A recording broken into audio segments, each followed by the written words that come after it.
Does getting labeled ordinary in school mean your child can't become a millionaire? Think again. Most millionaires weren't tag. They learned life lessons that tests and grades could never teach. What? Millionaires. Really? Learned in school and college. Many parents with children in high school contact me about academic issues. They may be very dedicated to their kids, but they often worry themselves and the children to the point of panic. One woman was considering legal action against a school because her child was not selected for the so-called tag program, that is, talented and gifted. She felt strongly that her son was both talented and gifted. Only about 1 in 5 students qualified for tag, and admission was based, in part, on standardized test scores. Other factors included grades received in core courses taken in middle school. Mom was having bad visions. She worried about the stigma of being a member of OTAG, other than talented and gifted. Let's see, in a sophomore class of 433 students, 20% are in tag and 80%, or approximately 346 students, are OTTAGs. Just because this woman's youngster was labeled, labels often have a way of activating behaviors that are congruent with the designations. In this case, Mom strongly believed that her son's future rested upon a label, but that would only be true if she believed it. So, and if she believes that her son will grow up to be a failure, he may pick up the message and act accordingly. But life is not one short race. It is a marathon of marathons. Labels come and go. If you believe that you can succeed in life in spite of degrading labels that predict your failure, you are likely to win most of the marathon. This is the common experience among millionaires. The large majority report that at some point or points in their lives they were labeled inferior, average, or mediocre, but they did not allow critics to forecast their future achievements, and they overcame their label of so-called inferiority. This is the message I gave to Mom. I also told her something else. The process of overcoming labels like OTAG makes the recipient stronger. It is like adding titanium to steel. It makes steel many times stronger than it is alone. Only a minority of America's top business leaders, attorneys, and physicians report they were never once labeled as being inferior or even worse. Not everyone can become the valedictorian of his or her class. All the others still have many years and countless opportunities for achievement.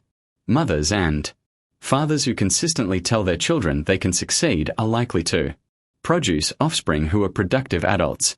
So this woman is better off changing her beliefs. She can save the money she earmarked for legal fees and use it to hire a tutor for her son. Tell him that he can and will achieve if he works at it. It is unconscionable to write off the future of a 16-year-old student because of a label. I asked millionaires about their high school and college experiences. Did all of them graduate in the top 1% of their college classes? Hardly.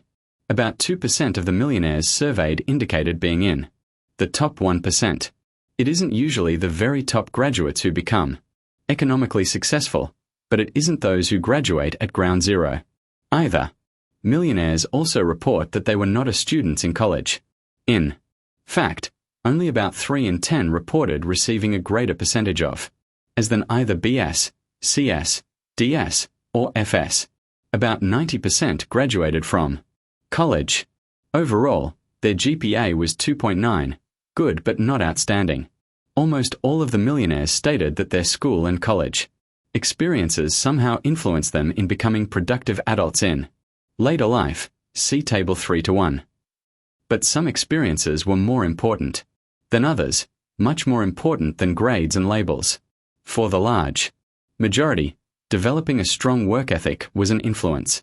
Nearly all of the millionaires rated this experience as influencing them to become economically productive adults.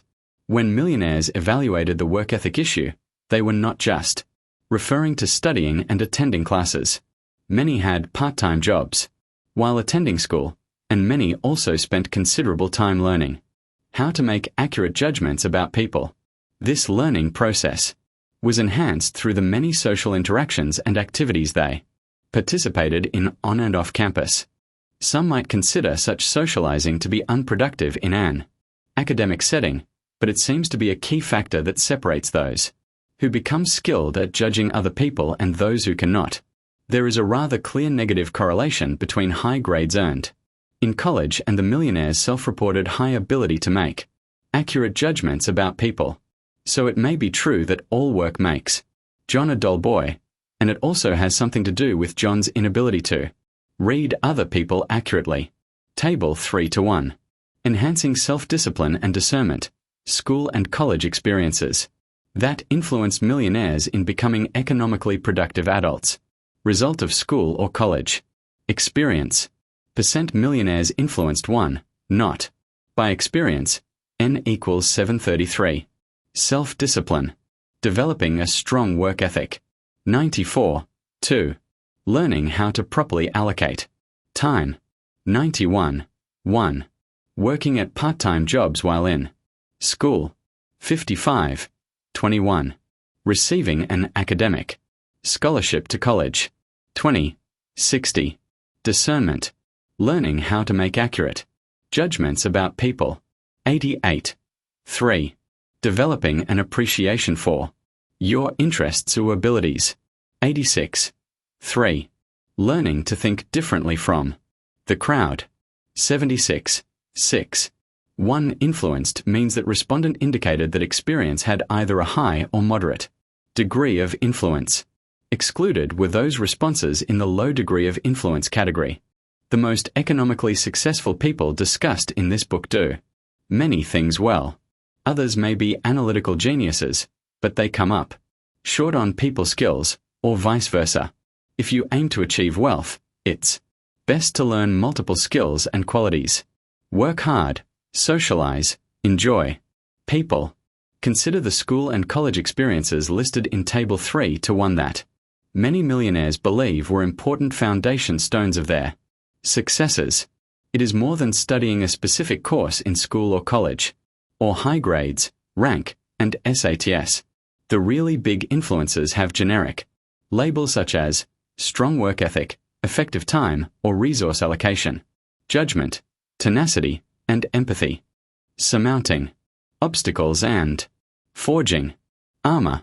Did our millionaires attain this status in spite of some obstacle or perceived handicap, or because they had the experience of compensating for their deficiencies? I have discovered that most self-made millionaires were confronted with one or more significant obstacles in their life. Without overcoming these potentially devastating roadblocks, they would not have become economically productive. It was the struggle, the hard journey, that gave them the foundation for becoming successful.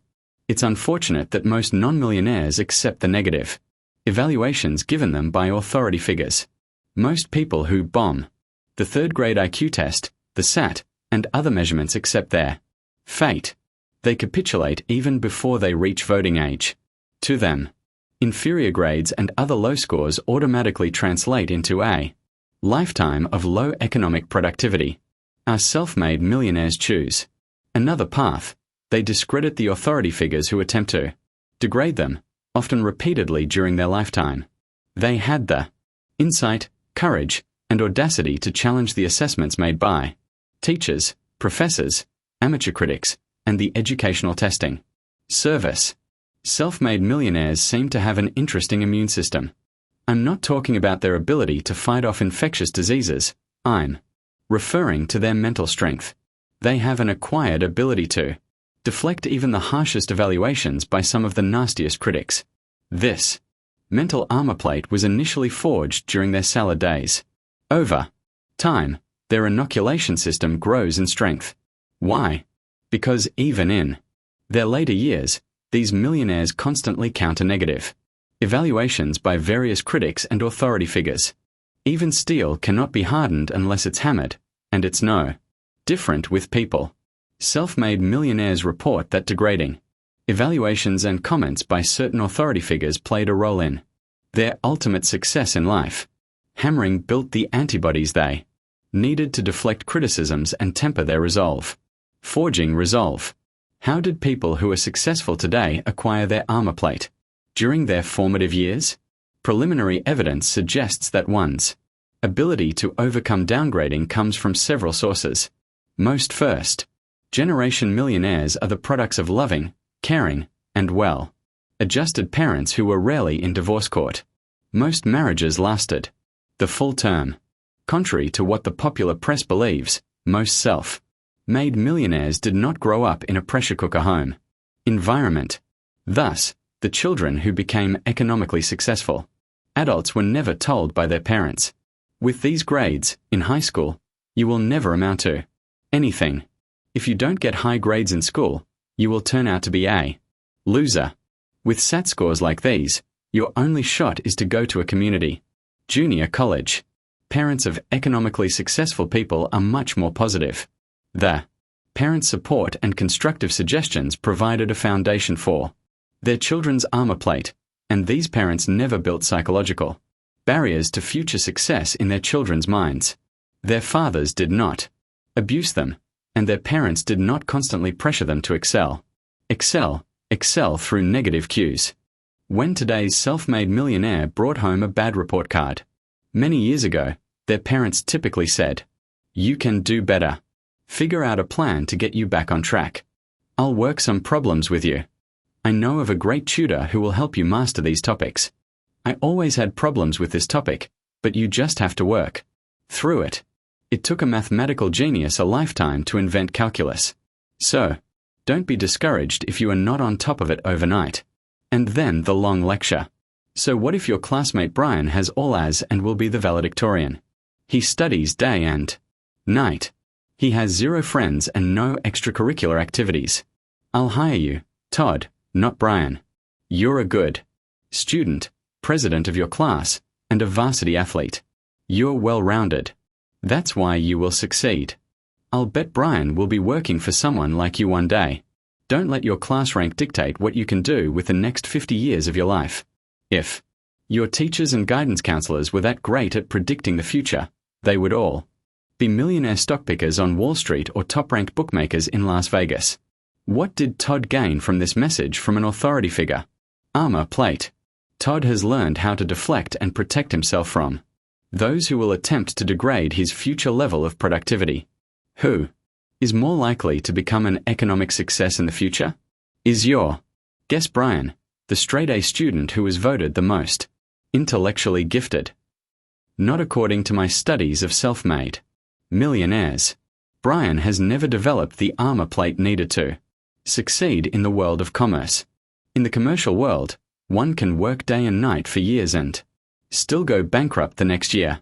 In the commercial world, you can write the most brilliant business plan as part of a loan application and still be turned down for a commercial loan.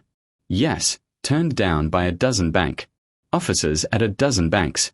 Bank lending officers, as one millionaire defined them, are a convention of Dr. Numbers, who would be more likely to deflect the negative evaluations of 12 lending officers and have the audacity to keep asking until the loan was approved. I will bet on the Todds of America. In the process of interviewing thousands of self-made millionaires, I have found that their pet ideas have all been turned down at one time or another. Many have been turned down dozens of times. They just move on to the next lending establishment.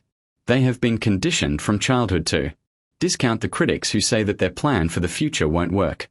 For them, it's merely a matter of time and some effort to find an enlightened lender. When I ask self-made millionaires whether they have recently attended a high school reunion and what their most notable impressions were, the answer is usually, the smartest kids, the stars from my high school class, don't seem to be doing so well today. Most millionaires will tell you they feel a bit uncomfortable at these reunions because of the incongruities. In the vast majority of cases, they students designated most likely to succeed, the intellectually gifted, the ones the teachers bet on to be most successful, are no longer in the front of the pack. Who is in the lead? Not the Bryans but the Todds. Senior. Superlatives. Think. Again. Webster's defines superlative as being supreme, surpassing all others. High school faculty and students are often asked to vote in the academic beauty pageant called senior superlatives. Who is the most likely to succeed? Who is the most talented? Who is the most intellectually gifted? In more than 20 years of studying millionaires, I have found that few were ever designated most likely to succeed, most talented, or other superlatives during their school years. In my research, I have asked self-made millionaires to respond to questions about senior superlatives. They were asked, during your high school years, how do you think your teachers in general judged or evaluated you? Very few of the respondents indicated that their teachers would be very likely to judge them as being most likely to succeed. See table 3-2. Nor were they likely to be evaluated as most intellectually gifted, or having the highest level of intelligence. Even more interesting is the fact that they consistently report that their teachers never even considered them for such designations. In other words, they were not perceived as being near the top in any of a variety of superlative designations. Table 3-2. Millionaire. How do you think your high school teachers judged or evaluated you? Evaluation aka superlatives. Percent millionaires indicating judgment very likely. N equals 733. Most dependable 28. Most likely to succeed 20. Most conscientious 17. Most industrious 16. Most logical 15. Hardest worker 14. Highest level of intelligence 12. Most ambitious 12. Most intellectually gifted 11. Highest grade point 10. 10.